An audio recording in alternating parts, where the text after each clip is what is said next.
नवरात्रि के आखिरी दिन कर लें। बस ये काम साल भर घर में बनी रहेगी। बरकत नहीं होगी पैसों की कम। नमस्कार भक्तों, मित्रों, आज की वीडियो में हम आपको बताएंगे कि नवरात्रि के आखिरी दिन कौन सा वह एक उपाय जरूर ही कर लेना चाहिए। बुक सभी जानकारी और साथ में हम आपको बताएंगे कि आपको क्या करना है, किस तरह विसर्जन करना है। वह सभी जानकारी आपको हम इस वीडियो के इस छोटी सी वीडियो के माध्यम से बताएंगे। इसीलिए आप अगर भगवान शिव के सच्चे भक्त हैं, माता रानी की आप कृपा प्राप्त करना चाहती है, तो अभी लिख दीजिए जय माता रानी की और माता रानी के। अगर आप सच्चे भक्त हैं तो इस वीडियो को लाइक जरूर ही कर दीजिए। नवरात्रि के आखिरी दिन कलश का क्या करें, यह गलती करा सकती है बड़ा नुकसान। नवरात्रि कलश विसर्जन विधि 2024 साल में 4 बार नवरात्रि पर्व मनाया जाता है। नवरात्रि के पहले दिन घट स्थापना या कलश स्थापना की जाती है। उसमें जवारे बोए जाते हैं। इस कलश को बेहद पवित्र माना जाता है। 9 दिन तक मां दुर्गा के साथ इस कलश की भी पूजा की जाती है। ऐसा करने से घर में सुख समृद्धि आती है, धन दौलत बढ़ती है। वहीं नवरात्रि के आखिरी दिन कलश का विसर्जन किया जाता है। इसके लिए जरूरी है कि कलश का विसर्जन शुभ मुहूर्त में पूरे विधि विधान से किया जाए, वरना कलश विसर्जन में की गई एक छोटी सी भी गलती मां दुर्गा को नाराज कर सकती है। यदि घर में कलश स्थापना की है तो यह जान लें कि आखिरी दिन कलश का किस तरह से विसर्जन करें। नवरात्रि कलश विसर्जन की सही विधि। नवरात्रि समाप्त होने पर विधि विधान से मां दुर्गा और कलश की पूजा करें। इसके बाद मूर्ति विसर्जन और कलश विसर्जन किया जाता है।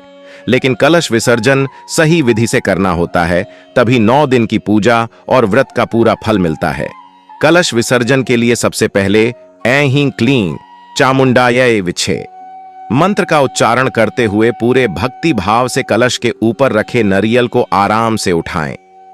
फिर इस नारियल को लाल चुनरी में बांधकर अपनी मां, पत्नी, बहन या बेटी को दें।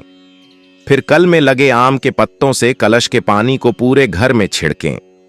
यह जल बेहद पवित्र होता है और घर में खुशहाली समृद्धि बढ़ाता है, साथ ही सकारात्मक ऊर्जा का संचार करता है। कलश का जल सबसे पहले किचन में छिड़कें, इसके बाद बाकी घर और मुख्य द्वार पर भी छिड़कें। लेकिन गलती से भी बाथरूम या टॉयलेट के आसपास या अन्य किसी अपवित्र जगह पर यह कलश का जल ना छिड़कें। इसके बाद बचे हुए जल को तुलसी के पौधे या किसी पेड़ में डाल दें। इस जल को इधर उधर नहीं फेंकें, तिजोरी में रख लें सिक्का।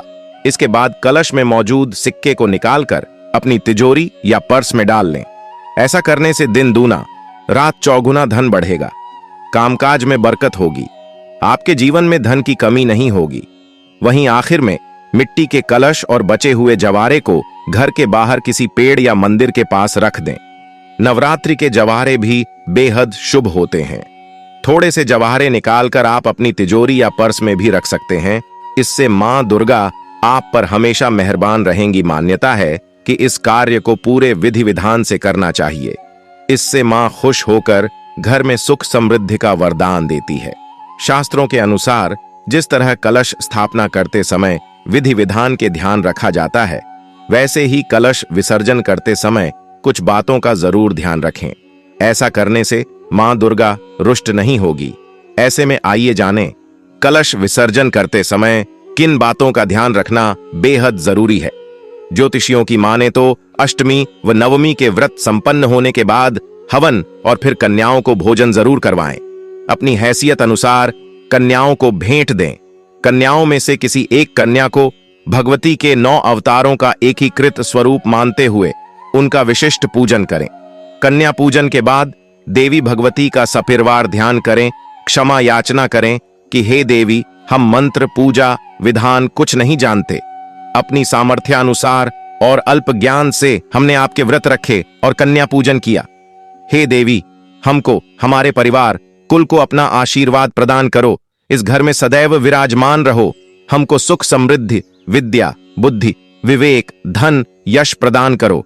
इसके बाद देवी सूक्तम का पाठ करते हुए यह मंत्र विशेष रूप से पढ़े। मंत्र या देवी सर्वभूतेषु शांति रूपेण संस्थिता नमस्तस्यै नमस्तस्यै नमस्तस्यै नमो नम। ऐसे करें। कलश विसर्जन मां दुर्गा और कलश की विधिवत पूजा करने के बाद विसर्जन करना बेहद जरूरी है।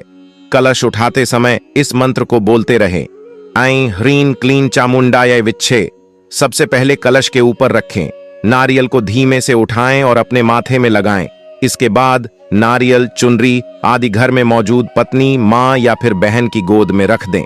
इसके बाद आम के पत्तों से कलश में मौजूद पानी को पूरे घर में छिड़क दें। इस बात का ध्यान रखें कि जल छिड़कने की शुरुआत किचन से करें, क्योंकि यहाँ पर मां अन्नपूर्णा के साथ मां लक्ष्मी का वास होता है।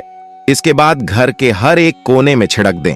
बस बाथरूम, शौचालय में न छिड़के। इसके बाद बचे हुए डल को तुलसी या फिर किसी पेड़ में डाल दें। कलश में जो सिक्का था उसे उठाकर माथे से लगाकर अपनी तिजोरी या पर्स में रख लें और हमेशा रखे रहें। कलश और अखंड ज्योति में बंधे कलावा को धीमे से खोलकर अपने हाथों में बांध लें। यह देवी का सिद्ध रक्षा कवच कहलाता है, जो हर मुसीबत से रक्षा करता है। कवच सूत्र बांधते हुए जो भी देवी मंत्र याद हो उसका उच्चारण करते रहे। यह सूत्र घर के सब सदस्य पहन सकते हैं। इस तरह नवरात्र व्रत का पारायण संपन्न होता है। अष्टमी और नवमी से व्रत का पारायण करने वाले इस विधि से कलश विसर्जन करेंगे तो उनको लाभ प्राप्त होगा। बता दें कि अष्टमी या नवमी तिथि को व्रत पारायण करने वालों अखंड ज्योति को विजयदशमी के पूजन तक प्रज्वलित रखना चाहिए, क्योंकि धार्मिक मान्यताओं के अनुसार विजयदशमी को भगवान राम ने अपराजिता देवी का पूजन किया था। माताएं बहनों, अभी तक आपने कमेंट बॉक्स में जय माता रानी ना लिखा हो तो जरूर ही लिख दीजिए, क्योंकि आपको ऐसा लिखने से माता रानी आपसे बहुत ही जल्दी प्रसन्न हो जाती हैं और आपको मनोवांछित फल प्रदान करती है। मित्रों, आप इस वीडियो को पूरा ही देखें, आधा अधूरा छोड़कर ना जाएं, क्योंकि आधा अधूरा जो व्यक्ति वीडियो को देखा है उसे आधा अधूरा ही ज्ञान प्राप्त होता है। यानी कि कभी भी हमें आधा अधूरा ज्ञान प्राप्त नहीं करना चाहिए। इसलिए आप सभी इस वीडियो को पूरा ही देखें। आज की वीडियो बेहद की ज्ञानवर्धक होने वाली है। मित्रों, आप सभी को हम बता दें कि नवरात्रि का समापन नवमी तिथि पर होता है और इस दिन देवी दुर्गा के 9वें स्वरूप माता सिद्धिदात्री की पूजा की जाती है।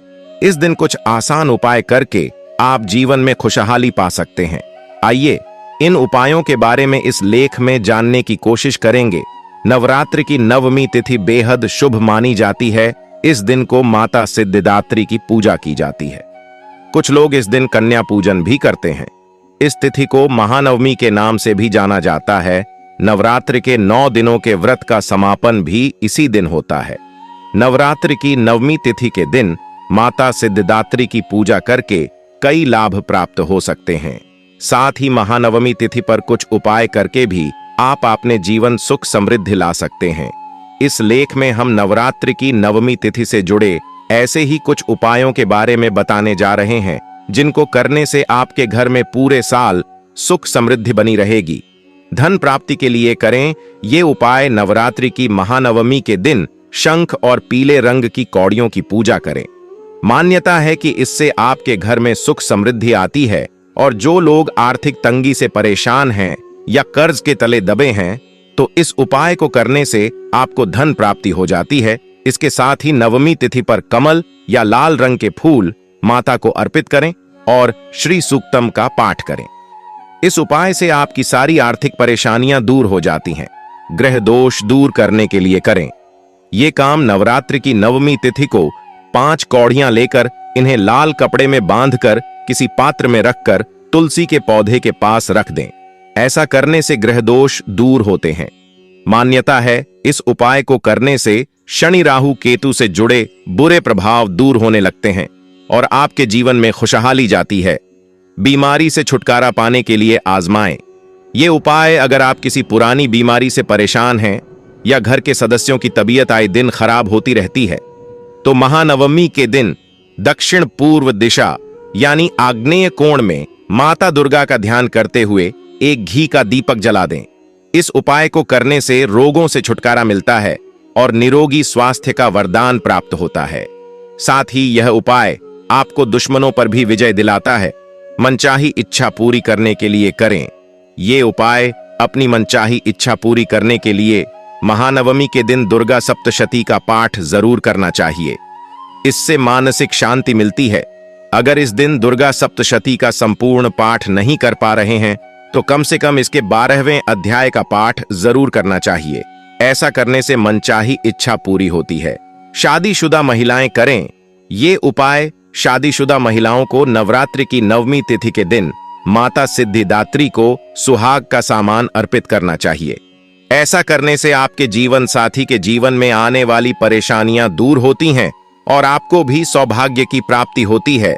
नवरात्रि की नवमी तिथि को बेहद खास माना जाता है। इस दिन अगर आप ऊपर दिए गए उपायों को करते हैं तो आप कई लाभ प्राप्त कर सकते हैं। इसके साथ ही अगर आप कुछ नया शुरू करना चाहते हैं तो यह दिन बहुत ही शुभ होगा। इस दिन पर किए नए कार्य की शुरुआत में अवश्य ही सफलता प्राप्त होती है। रोग से मुक्ति के लिए आजमाएं। ये उपाय अगर आप किसी बीमारी से परेशान हैं या घर में सदस्यों की तबीयत खराब होती रहती है तो दक्षिण पूर्व दिशा यानी आग्नेय कोण में माता दुर्गा का ध्यान करते हुए एक दीपक जला दें। इस उपाय को करने से रोग से मुक्ति मिलती है, आरोग्य की प्राप्ति होती है। साथ ही यह उपाय शत्रुओं पर भी आपको विजय दिलाता है। मनोकामनाओं की पूर्ति के लिए करें। ये उपाय अपनी इच्छाओं की पूर्ति के लिए आपको महानवमी के दिन दुर्गा सप्तशती का पाठ अवश्य करना चाहिए। इससे आपको मानसिक शांति का भी अनुभव होता है। अगर दुर्गा सप्तशती का संपूर्ण पाठ नहीं भी कर पा रहे हैं तो कम से कम 12वें अध्याय का पाठ आपको जरूर करना चाहिए। विवाहित महिलाएं करें। ये उपाय विवाहित महिलाओं को नवरात्रि में नवमी तिथि के दिन माता को सुहाग सामग्री अर्पित करनी चाहिए। इससे आपके जीवन साथी के जीवन में आने वाली परेशानियां तो दूर होती ही हैं, साथ ही आपको भी सौभाग्य की प्राप्ति होती है। नवरात्रि की नवमी तिथि को बहुत ही खास माना जाता है। इस दिन ऊपर दिए गए उपायों से तो आप लाभ प्राप्त कर ही सकते हैं। इसके साथ ही अगर आप कुछ नया शुरू करना चाहते हैं तो इस दिन से आपको करना चाहिए। इस दिन से नए कार्य की शुरुआत अगर आप करते हैं तो आपको उसमें सफलता प्राप्त होती है। अखंड ज्योति क्यों जलाया जाता है? सनातन धर्म में शुभ कार्यों में दीपक प्रज्वलित करना मंगलकारी माना गया है। विशेष पर्वों के दौरान सुबह शाम होने वाली पूजा में दीपक जलाने की खास परंपरा है। शारदीय नवरात्रि देवी भगवती की पूजा आराधना के लिए सबसे उत्तम समय माना जाता है। इस दौरान माता रानी को प्रसन्न करने के लिए दीपक नवरात्रि के पहले दिन माता की चौकी के साथ कलश स्थापना और अखंड ज्योति जलाया जाता है और देवी दुर्गा की विधिवता पूजा आराधना की जाती है। अखंड ज्योति जलाने के बाद दीपक को बुझने नहीं देना चाहिए। अखंड ज्योति को नवरात्रि के 9 दिनों तक पूरे 24 घंटे तक प्रज्वलित करने का विधान है। अखंड ज्योति का बुझ जाना शुभ नहीं माना जाता है। मान्यता है कि नवरात्रि में अखंड दीपक जलाने से मां दुर्गा भक्तों की सभी मनोकामनाएं पूरी करती हैं। इस दीप का जलाए रखने से पारिवारिक जीवन में सुख शांति बनी रहती है और साधक के सभी कार्य सिद्ध होते हैं। इसलिए नवरात्रि की प्रतिपदा तिथि को अखंड ज्योति जलाना अति शुभ माना जाता है। अखंड दीपक जलाने के नियम: अखंड ज्योति पीतल के दीप पात्र में प्रज्वलित करना शुभ माना जाता है। अगर पीतल का दीप पात्र न हो तो मिट्टी के दीपक में अखंड ज्योति जला सकते हैं। अखंड ज्योति को जमीन पर नहीं रखना चाहिए। दीपक जलाते समय मन में मां देवी का ध्यान करें और मनोकामना पूर्ति के लिए प्रार्थना करें। अखंड दीपक जलाने के लिए शुद्ध घी का इस्तेमाल करना चाहिए। अगर घी न हो तो तिल या सरसों के तेल का इस्तेमाल कर सकते हैं।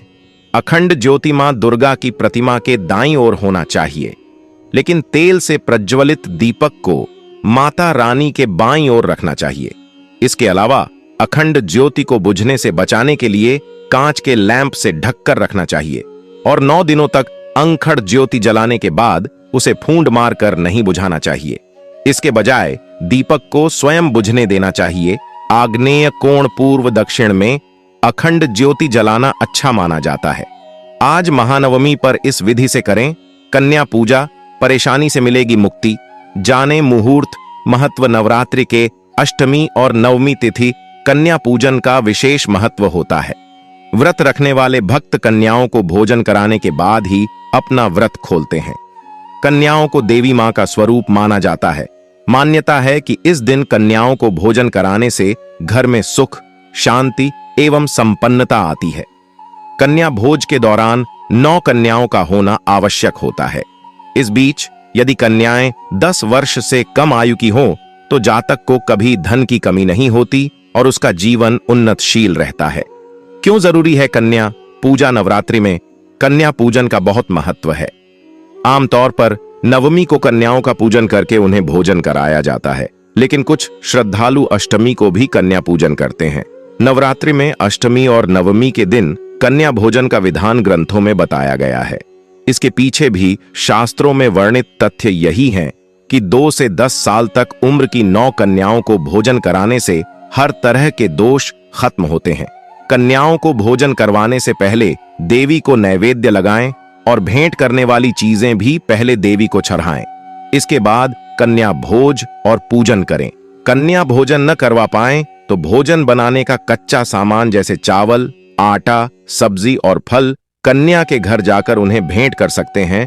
महाअष्टमी को मां महागौरी और रामनवमी को मां सिद्धिदात्री की पूजा की जाती है। जिन घरों में महाअष्टमी और महानवमी की पूजा होती है वहां इस दिन कन्याओं को भोजन करवाया जाता है और उन्हें गिफ्ट बांटे जाते हैं। पुराणों में है। कन्या भोज का महत्व पौराणिक धर्म ग्रंथों एवं पुराणों के अनुसार नवरात्रि के अंतिम दिन कौमारी पूजन आवश्यक होता है, क्योंकि कन्या पूजन के बिना भक्त के नवरात्र व्रत अधूरे माने जाते हैं। कन्या पूजन के लिए अष्टमी और नवमी तिथि को उपयुक्त माना जाता है।